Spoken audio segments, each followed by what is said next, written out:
बहुत बहुत शुक्रिया आप सबका। मैं जब आया श्वेता जी तो लोगों ने मुझसे कहा इतनी गर्मी में कोट पहन के आए हो। मैंने कहा मोदी है तो मुमकिन है। अब हुआ है न्याय। मैं ठीक बता रहा हूं सुदीप भाई, 2016 में मोदी जी ने नोटबंदी की थी, 2019 में वोटबंदी हो गई, वो भी जीएसटी काट के। मोदी जी के लिए मैं चार पंक्तियां सबसे पहले सुनाता हूं क्योंकि जीत का दिन है। पीछे दाएं बाएं सब जगह मोदी जी हैं पूरे देश में। उत्तर दक्षिण पूर्व पश्चिम तक भारत को मिला दिया। अच्छा, मेरा मोदी जी पे जोक सुनाना बनता भी है, कविताएं सुनाना बनता भी है, क्योंकि अकेला मैं ही दाढ़ी वाला हूं इन सब में। उत्तर दक्षिण पूर्व पश्चिम तक भारत को मिला दिया, तुमने तो आके मुरझाए हुए कमल को खिला दिया। उत्तर दक्षिण पूर्व पश्चिम तक भारत को मिला दिया, तुमने तो आके मुरझाए हुए कमल को खिला दिया। जो भी आया टकराने सबको भीतर तक हिला दिया, चाय पिलाने वाले ने सबको पानी पिला दिया।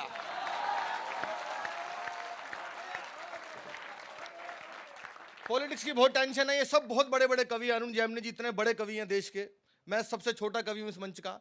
मेरा कविताओं में केवल इतना योगदान है जितना हमारी क्रिकेट टीम में अनुष्का शर्मा का।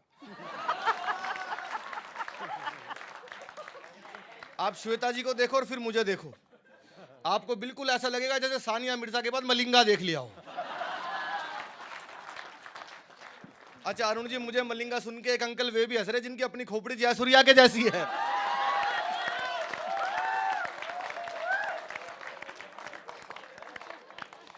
लेकिन मुझे इस चुनाव के नतीजों के बाद बहुत खुशी हुई, बहुत खुशी हुई मुझे चुनाव की, खासकर दिल्ली में जो नतीजे आए मुझे उससे बहुत खुशी हुई।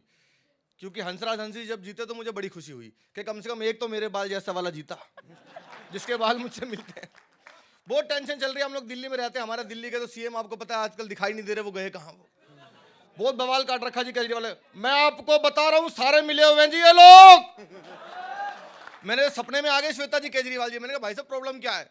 ये नरेंद्र मोदी ने सारी ईवीएम मशीनों में गड़बड़ी कर रखी है, ये सारी गड़बड़ी कर रखी है ईवीएम मशीनों के अंदर, सारी खराब है, मैंने जांच करवाई है, इसकी जांच करवाई है मैंने, सारी खराब है ये।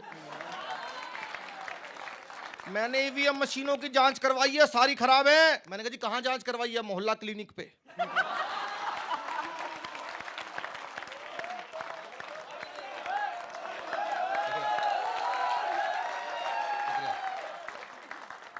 और जो लॉजिक केजरीवाल जी ने दिया, आपको लगे कि पूरी दुनिया में कोई नेता कितना ही पढ़ा लिखा हो इतना लॉजिक कोई दे नहीं सकता, कन्हैया कुमार भी नहीं दे सकता 7 जन्मों के बाद।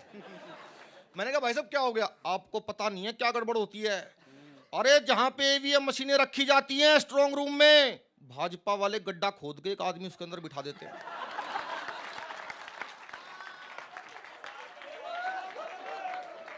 वो आदमी रात को निकल के आता है, हमारी सारी वोट निकाल के पहले साफ करता है। मैंने कहा जी साफ क्यों करता है? क्योंकि हमारी बड़ी गंदी वोटिंग हुई है। हमारी सारी वोट निकाल के साफ करता है और भाजपा में डाल देता है, भाजपा जीत जाती है। करप्शन हो रहा है इस देश के अंदर, ये करप्शन हो रहा है। मैंने कहा भाई साहब प्रॉब्लम क्या है, कैसे करें इसको, चुनाव कैसे करवाएं? जो तरीका उन्होंने बताया चुनाव करवाने का दुनिया में कोई नहीं बता सकता। मुझे लगता है कि अब एक ही तरीका है दिल्ली में चुनाव करवाने का, देश में चुनाव करवाने का एक ही तरीका है, एक ही तरीका है। हम आम आदमी हैं, हम नेक आदमी हैं, अगर हम दिल से कह दे कि जीत रहे तो जीता हुआ मान लेना चाहिए।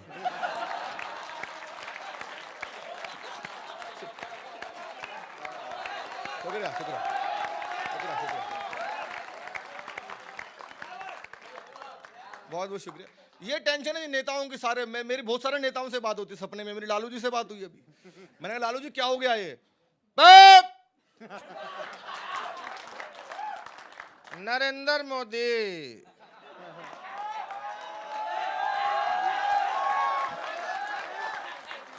ये जो नरेंद्र मोदी है घर घर में बिजली पहुंचा दिया है, लोग लालटेन फोड़ दिया।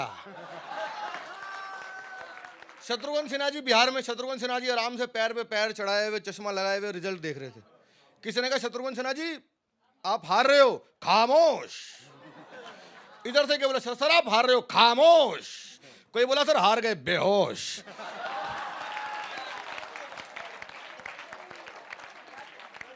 बहुत सारे नेताओं से मेरी बात होती है। अभी मोदी जी गए जोशी जी और आडवाणी जी से मिलने, अरुण जी, मेरी आडवाणी जी से बात हुई। मैंने कहा आडवाणी जी क्या हुआ, क्या बातचीत हुई आपकी? आपको लगे कि आडवाणी जी आज तक के स्टूडियो में आ गए तो मुझे तालियों से बताना। देखिए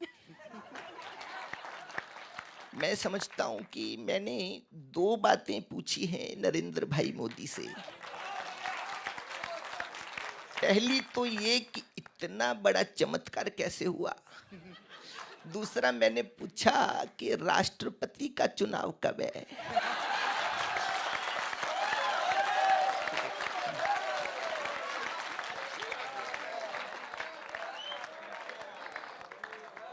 राजनाथ सिंह जी से मेरी बात हुई, मैंने राजनाथ सिंह जी से पूछा, मैंने कहा सर क्या हो गया, देश में इतना बड़ा परिवर्तन हुआ, कमाल, आपको बधाई। तो आपको लगे कि राजनाथ जी यहाँ पे आ गए हो? तो अध्यक्ष महोदया, मैं समझता हूं कि जहां तक प्रश्न हमारे देश की सरकार का है तो वह कोई प्रॉब्लम,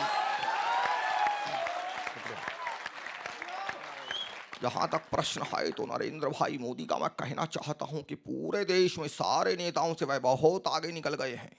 मैंने कहा जी कितना आगे निकल गए? काफी आगे निकल गए हैं। मैंने कितना? कम से कम 56 इंच। बहुत सारी चीजें हैं। केजरीवाल जी का मैंने इंटरव्यू लिया भाई साहब, अभी क्योंकि हम दिल्ली में रहते हैं तो हमारा केजरीवाल जी से ज्यादा पाला पड़ता है। मैंने पूरा इंटरव्यू लिया केजरीवाल जी का। मैंने भाई साहब आपको प्रॉब्लम क्या है? आपको पता नहीं है नरेंद्र मोदी ने बर्बाद कर दिया, कंगाल कर दिया, मटिया मेट कर दिया, मेरी फाइल लेके भाग गई सीबीआई। सीबीआई मेरी फाइल लेके भाग गई। मैंने कहा सीबीआई का अपना काम है, आपका अपना काम है, क्या प्रॉब्लम है? आपको पता नहीं है उसके अंदर सर्टिफिकेट था मेरा, उस फाइल में सर्टिफिकेट चला गया मेरा, उसमें लिखा था सबसे ईमानदार आदमी मैं हूं। मैंने कहा जी वो सर्टिफिकेट बनाया किसने था? मैंने बनाया था खुद। मैंने कहा आपने मोदी जी की डिग्री मांग ली, डिग्री दिखाओ, डिग्री दिखाओ। क्यों दिखाएं भी आपको डिग्री? अरे डिग्री मांग ली, डिग्री मांग ली, डिग्री खाने के लिए मांग रहा हूं क्या मैं? क्या होगा डिग्री मांग ली तो? अपने बच्चों को दिखानी थी बड़ा होकर ये वाला कोर्स करना है।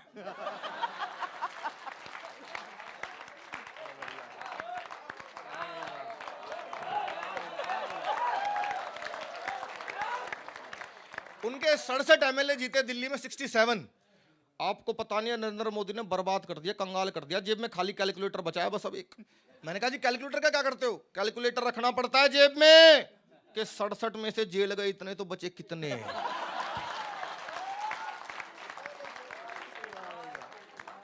लेकिन एक अंदाज है इन दिनों जो पूरी दुनिया में गूंज रहा है।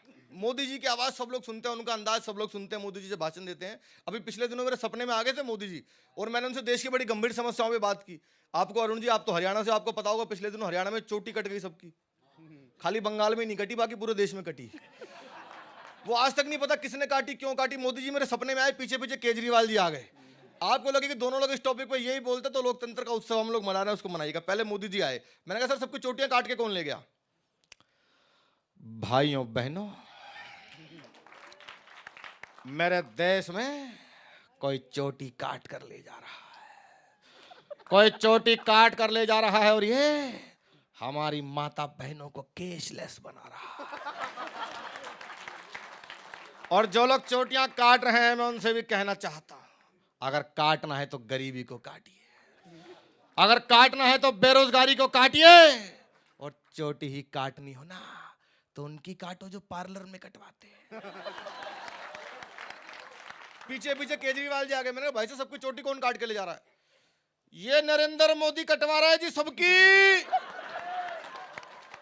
ये सारी नरेंद्र मोदी कटवा रहा है। इस देश के अंदर कोई चोटी नहीं कटवा रहा, इनके काफी मंत्री गंजे हैं। मैंने कहा आपके भी तो मंत्री गंजे हैं, मनीष सिसोदिया खुद गंजे हैं। मनीष सिसोदिया को गंजा मत कह देना, गंजा मत कह देना, उसको गंजा नहीं है वो। लोकपाल मांगते मांगते सर का तिरपाल उड़ गया। बहुत बहुत एक और ने, बहुत सारे नेता हैं मेरे पास, लेकिन एक और नेता से मेरी बात हुई, अमर सिंह जी से। आप जानते होंगे अमर सिंह जी को, सब जानते हैं। मेरी उनसे बात हुई, मैंने अमर सिंह जी, हाँ जी, नमस्कार, हमारा नाम अमर है, हमारी बहुत मोटी कमर है। मैंने कहा मुलायम सिंह जी से आपका कुछ अब ठीक नहीं चल रहा। नेताजी के बीच और हमारे बीच कभी पर्दा नहीं रहा, कभी पर्दा नहीं रहा। अगर पर्दा रहा तो जया पर्दा रही। एक और नेता थे श्वेता जी, मुझे बहुत दुख हुआ है इस बार वो हार गए, मल्लिकार्जुन खड़गे जी। उनका भी अंदाज अलग ही है भाई साहब, बात करने का, भाषण देने का उनका अलग ही है। जब वो लोकसभा में विपक्ष के नेता थे तो चुपचाप बैठते थे, बहुत इंटेलिजेंट व्यक्ति हैं वो, अच्छी अच्छी बात करते थे। लेकिन सामने से कोई ये कहते कि सोनिया जी और राहुल जी ने भी ऐसा ही किया था, फिर वो विकराल रूप धारण कर लेते थे। आप सुदीप भाई आप बोलना सोनिया जी ने भी ऐसे ही किया था, फिर देखना क्या होगा। वो खड़गे जी भाषण दे रहे हैं, बीच में जैसे ही सोनिया जी का नाम आएगा तो वो कैसे हो जाएंगे।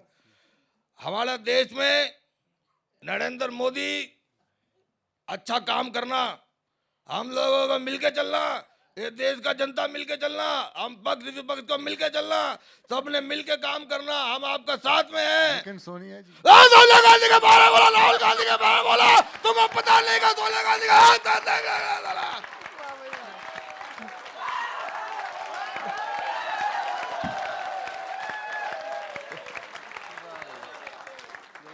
ऐसे ही करते थे ना वो, अब नहीं कर पाएंगे। लेकिन क्या है, समय बदलता है। एक देखो, एक दौर वो था, भगवान श्री कृष्ण का दौर था। आपको पता होगा जो गोवर्धन पर्वत है मथुरा में, उसको गिरिराज जी कहते हैं। एक वो जमाना था जब कन्हैया ने अपनी उंगली पे गिरिराज जी को उठा लिया था, और अब गिरिराज जी ने उसी उंगली से कन्हैया को नीचे गिरा दिया। चलते चलते अंत में 4 पंक्तियां मैं सिर्फ, क्योंकि आज मोदी जी का दिन है और उनको 5 साल की शुभकामनाएं देते हुए मैं ये कहना चाहता हूं, पिछले 5 साल में जो भी हुआ पॉजिटिव चीजें लेते हुए कि ऐसा होना चाहिए। चाय बेचने वाले को पीएम बनाया गया, गरीबों में देखो स्वाभिमान बढ़ने लगा, भारत माता की जय के नारे गूंजने लगे हैं, दुनिया में हिंदी का सम्मान बढ़ने लगा, एक स्वर में ही योग दिवस की बात मानी, यूएनओ भी देखो प्राणायाम करने लगा। एक स्वर में ही योग दिवस की बात मानी, यूएनओ भी देखो प्राणायाम करने लगा, कल तक बात भी जो करता नहीं था वही ओबामा तिरंगे को सलाम करने लगा। बहुत बहुत शुक्रिया आप सबका, धन्यवाद।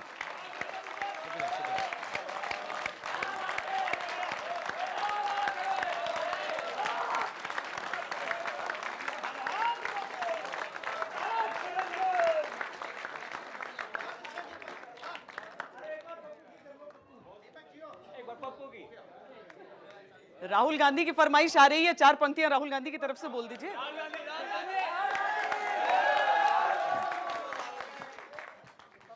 क्या किस्मत पाई है राहुल गांधी ने, देखो हारने के बाद भी फरमाइश आ रही है। राहुल जी का भी अपना स्टाइल है भाई साहब, आपको पता ही है। अभी वो जो भाषण देते हैं ना, और वो क्या है, अपना तो कुछ है नहीं उनके पास, तो वो अपने पुरखों की सारी वो लेके आते हैं, जो इतने बड़े बड़े नेता, इतनी अच्छी बड़ी विरासत उनके पास है। तो दोनों राहुल जी भी और प्रियंका जी भी, प्रियंका जी का तो मुझे याद आता है श्वेता जी, अभी यूपी में जहां भी गई वो पहले घर में घुसी, कार्यकर्ता उनको लेके गए, बेल बजाई, लोग आए, बोले ये प्रियंका जी हैं सर, इनको वोट दे देना, इनकी नाक इंदिरा जी से मिलती है। अगले घर में फिर बेल बजाई, फिर लोग आए, बोले सर ये प्रियंका जी हैं, इनकी नाक इंदिरा जी से मिलती है, वोट दे देना। तीसरे घर में गए, वहां उन्होंने वोट ही नहीं मांगा, क्योंकि वहां पहले से बोर्ड लगा हुआ था, मेरे दादाजी का चश्मा जयप्रकाश नारायण से मिलता है। राहुल जी का भी मस्त मामला है भाई साहब, वो भाषण देते थे कहां कौन से ट्रैक पे पहुंच जाते हैं उनको पता ही नहीं लगता। अभी पिछले दिनों भाषण दे रहे थे जब इनकी सरकार थी, जब मनमोहन सिंह जी की सरकार थी, मुझे एक भाषण याद है उनका, पहले 9 सिलेंडर मिलते थे, उसके बाद 12 हो गए, अब राहुल जी का भाषण शुरू हुआ।